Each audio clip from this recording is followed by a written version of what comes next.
I'm LBC reporter Dan Freedman. I'm here at the Met Police Training Centre in Gravesend to have a look at these. These are standard issue tasers. The Met Police Commissioner told LBC 97.3 police could be given more of them. I want to see wider availability of taser. One of the options is every police car, another one might be every one of our response cars. You know, there are various options. The dog car might carry it. So I think to have more availability than we have now is essential.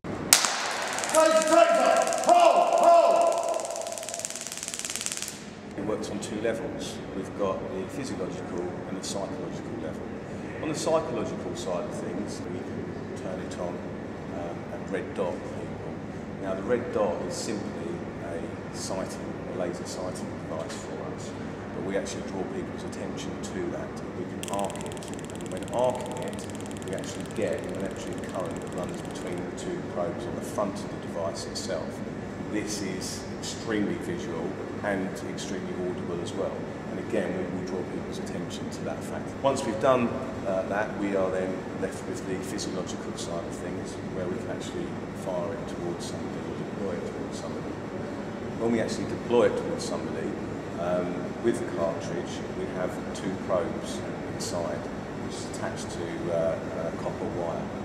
Once that happens, something called NMI, neuromuscular incapacitation happens.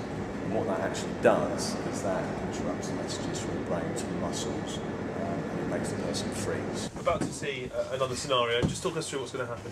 Right, what's going to happen in this scenario is the officers are being called to this tube train, which is on the London Underground. There has been reports that there's a male who is armed with a knife, and that is all the information that they're going to get. What they don't know, and the way that the scenario is going to unfold, is that the individual on the tube train who has the knife has got some severe learning difficulties, and they are not actually going to afford any violence, and they're not going to be confrontational to the officers. But what they are going to do is they're going to be clearly suffering from some sort of mental health issue. The officers, what we'll be looking at is the officers engaging with him, trying to communicate with him, but at some stage during the proceedings, this guy here is going to stand up and walk towards the officers with the knife pointing towards them. Look at your chest, right there. Take the taser! Hold it! Hold it! Taser, taser! Miss! Look at the red dots! Keep your hands where I can see them! It's my knife. Keep the hands where I can see them! See the red dot on your chest? That's 50,000 volts, you get tasered again! They have a split second to make what could be a life or death decision.